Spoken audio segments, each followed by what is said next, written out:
श्री स्वामी समर्थ. ओम नमो आदेश. जय महाकाली. 3 ऑक्टोबरपासून नवरात्री उत्सव सुरू होत आहे. नवरात्री उत्सवामध्ये सर्वात सेवा खूप महत्त्वाच्या असतात.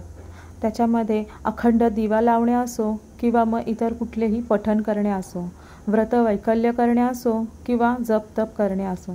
परंतु नवरात्रीच्या उत्सवामध्ये अगदीच महत्त्वाचे असे अनन्यसाधारण महत्त्व असलेले पाठ करणे म्हणजे श्री दुर्गा सप्तशतीचा पाठ करणे, श्री दुर्गा सप्तशतीचे पारायण करणे.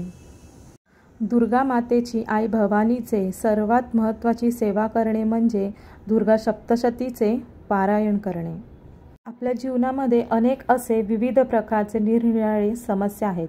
त्या समस्यांमध्येच वैवाहिक सुख असो, मुलांचे आरोग्य असो, आपले आरोग्य असो, आर्थिक चणचण असो किंवा घरातले क्लेश, वादविवाद, भांडणे असो, या सर्व समस्यांचा संबंध आपल्या कुलदेवतेच्या कृपेशी असतो. बऱ्याच वेळीस आपल्या कुलदेवेची आपल्याकडून सेवा अशी होत नाही. नवरात्रीमध्ये आपण दुर्गा सप्तशतीचे पारायण केले तर आपल्या कुलदेवेचे सेवा करण्यासारखे अत्युच्च असे आपल्याला सेवा करण्याचे फळ मिळते. तर सप्तशतीचे पाठ करण्यासाठी नियम कोणते आहेत, पूजेची मांडणी कशी करावी, कोणी करावे, पाठ किती करावे, कसे करावे आणि हे सर्व पारायण करून आपल्याला नवचंडीचे पुण्य कसे मिळवावे, हे सर्व आपण आजच्या या व्हिडिओमध्ये पाहणार आहोत. व्हिडिओ नक्कीच शेवटपर्यंत पहा, स्किप करू नका. आणि नवीन असाल तर चॅनेलला लाईक, शेअर आणि सबस्क्राईब करा. आणि कमेंटमध्ये आई महाकाली मातेचं नाव विसरायला विसरू नका. जय महाकाली. दुर्गा सप्तशतीचे पाठ कोणी करावे, कसे करावे, तर दुर्गा सप्तशतीचे पाठ अगदी स्त्री, पुरुष, लहान कुमारिका, बालकं, तरुण, अगदी विधवा स्त्रिया देखील श्री दुर्गा सप्तशतीचे पाठ अगदीच करू शकतात. आपल्या कुलदेवतेची सेवा करण्याचा अधिकार आपण सर्वांनाच आहे. म्हणून श्री दुर्गा सप्तशतीचे पाठ अगदी कोणीही करू शकते. फक्त मनोभावे श्रद्धेने पूजा करा. श्री दुर्गा सप्तशतीचे पारायण का करायचे असते, हे करण्याचे महत्त्व काय आहे, तर नवरात्रीमध्ये आई भवानी मातेचे जे तत्व असतात ते हजारो पटीने जागरूक झालेले असतात. तर या वेळी आपण श्री दुर्गा सप्तशतीचे पारायण किंवा पठण केले तर आई भवानी मातेचे आशीर्वाद, कृपाशीर्वाद आपल्याला, आपल्या कुटुंबाला अगदी भरभरून मिळतात. सर्व समस्यांपासून, आपले जे काही अडचणी आहेत त्या अडचणींपासून आई भवानी माता स्वतः आपले संरक्षण करते. हा पाठ करण्यापूर्वी तुम्ही जर संकल्प कराल तर तुमच्या मनातल्या ज्या काही इच्छा असतील त्या सर्व पूर्ण करणारा हा एकमेव ग्रंथ आहे. आपल्या जीवनातील अडचणी, वैवाहिक जीवनामध्ये सुख नसणे, कोर्ट कचेरीचे वाद, घरातील तंटे, क्लेश, अनेक अडचणी, कोणाकोणाच्या आरोग्याच्या अडचणी असतील, हे पाठ केल्याने सर्व अडचणींचे निवारण होते. आपल्याला फक्त संकल्प करून श्री दुर्गा सप्तशतीचे नवरात्रीमध्ये पाठ, पठण, पारायण करायचे आहेत आणि मनोभावे करायचे आहे. तर दुर्गा सप्तशतीचे पाठ किती करायचे आहे, तर पाठ किती करायचे ते आपल्या मनावर आहे. पण जेवढे पाठ कराल ते पूर्ण मनाने आणि श्रद्धेने करा.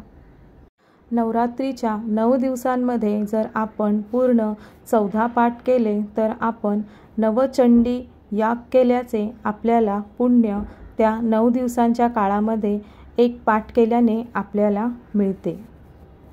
नवचंडी यागाचे पुण्य, त्याचे फळ मिळणे म्हणजे आपल्या घरातील वास्तुदोष, नकारात्मकता, वाईट नजर सर्व काही दूर होतात. आपण पाठ कितीही करू शकतो. तर कसे करायचे ते मी सांगते. आपल्या मनानुसार आपण या 9 दिवसांमध्ये कितीही पाठ करू शकता. अगदी 1, 3, 5, 7, 11, 14, 28, अगदी 156 देखील आपण पाठ करू शकतो. आपण जेवढे पाठ करणार आहोत ते पूर्ण आपण मनोभावे करायचे आहे आणि हे पूर्ण पाठ आपल्याला या नवरात्रीच्या 9 दिवसांच्या काळातच संपूर्ण करायचे आहेत. दुर्गा सप्तशतीचे पारायणाचे किती अध्याय, किती पाठ वाचायचे आहेत? तर दुर्गा सप्तशती पुस्तकामध्ये 13 अध्याय असतात. तर ते 13 अध्याय वाचून आपल्याला काही स्तोत्र देखील आहेत, ते स्तोत्र देखील आपल्याला वाचायचे असतात. त्याच्यामध्ये तुमच्याकडे कुठलाही श्री दुर्गा सप्तशतीचा ग्रंथ असेल किंवा दिंडोरी प्रणीताचा दुर्गा सप्तशतीचा ग्रंथ असेल तर तुम्हाला देवी कवचपासून ते देवी अपराध क्षमा स्तोत्रापर्यंत आपल्याला संपूर्ण असे वाचन करायचे आहे. म्हणजेच देवी कवच, अर्गला स्तोत्र, तिलक स्तोत्र, श्रीसूक्त, त्यानंतर सलग 1 ते 13 अध्याय असे आपल्याला वाचायचे आहेत. असे आपल्याला जेवढे नवरात्रीमध्ये शक्य होतील तेवढे पाठ आपल्याला वाचायचे आहे. पूर्ण देवी कवच रक्षापासून ते पूर्ण अध्यायापर्यंत असे एक पारायण आपले होते. आपल्याकडून जेवढे शक्य होतील तेवढे आपण पाठ करायचे आहेत.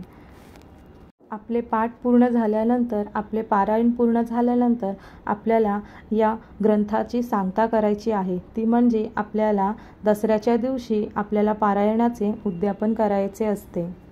नवरात्रीच्या काळात आपले पाठ सुरू असताना महिलांना जर मासिक धर्म आला असेल, त्यांना अडचणी आल्या असतील तर त्यांनी तेवढे दिवस सोडून पुढचे जे दिवस असतील त्याच्यामध्ये आपले पाठ पूर्ण करून आपली सेवा पूर्ण करायची आहे, आपले पारायण पुढे करायचे आहे. श्री दुर्गा सप्तशतीचे पाठ करण्या अगोदर आपल्याला काही नियम पाळायचे असतात. तर ते नियम कोणते? तर अगदी सर्वात पहिला आणि महत्त्वाचा नियम म्हणजे आपण पारायण करण्याच्या अगोदर, पाठ करण्याच्या अगोदर आपल्याला संकल्प हा नेहमी करायचाच असतो. संकल्प हा आपल्या पारायणाच्या पहिल्या दिवशीच आपल्याला करायचा असतो. आपण जेवढे पाठ करणार आहोत, जेवढे पारायण करणार आहोत ते आपण आपल्या हातात पाणी जल घेऊन संकल्प करून आपल्या मनात ते सांगून देवीला आपण आपला संकल्प करायचा असतो. श्री दुर्गा सप्तशतीचे पारायणाचे वाचन आपण आपल्या देवाऱ्यासमोर, आपल्या घटासमोर, देवीसमोर बसूनच करायचे आहे. खाली बसताना आपल्याला जमिनीवर, फरशीवर बसायचे नाही. बसण्यासाठी आपल्याला आसन घ्यायची आवश्यकता असते. अगदी स्वच्छ तनाने, मनाने आपल्याला स्वच्छ राहून छान असे सुशोभित कपडे घालून आंघोळ वगैरे स्वच्छ करूनच आपल्याला पूजेला बसायचे असते. शक्यतो ह्या काळांमध्ये आपण काळे वस्त्र परिधान करणे टाळायचे आहे. आणि सर्वात महत्त्वाचा नियम म्हणजे आपल्याला ब्रह्मचार्याचे नियम पाळायचे आहे. या दिवसांमध्ये तुम्हाला मांसाहार घ्यायचा नाही.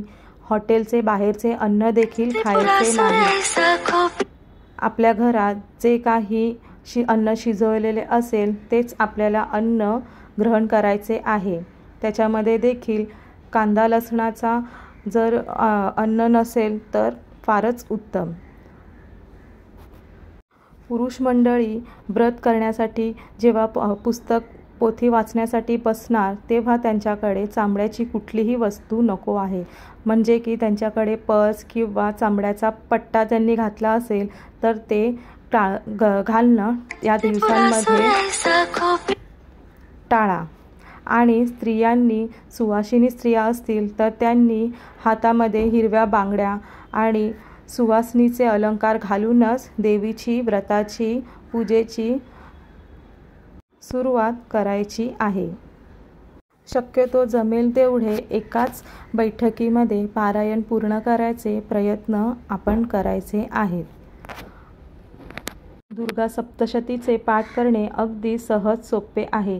या नवरात्रीच्या काळामध्ये आईची, भवानीची सेवा करणं म्हणजे दुर्गा सप्तशतीचा पाठ करून आईला आपल्यावर प्रसन्न करून घेण्याची ही एक संधीच असते. सर्व देवी भक्तांनी ह्या नवरात्रीच्या काळामध्ये आपण दुर्गा सप्तशतीचे पाठ करून भाविक जणांनी आपण संख्या वाढवूया. येणारी नवरात्री सर्वांना भरभराटीची आणि आनंदाची जाओ ही आईच्या भवानीच्या चरणी प्रार्थना. श्री स्वामी समर्थ. ओम नमो आदेश. जय महाकाली.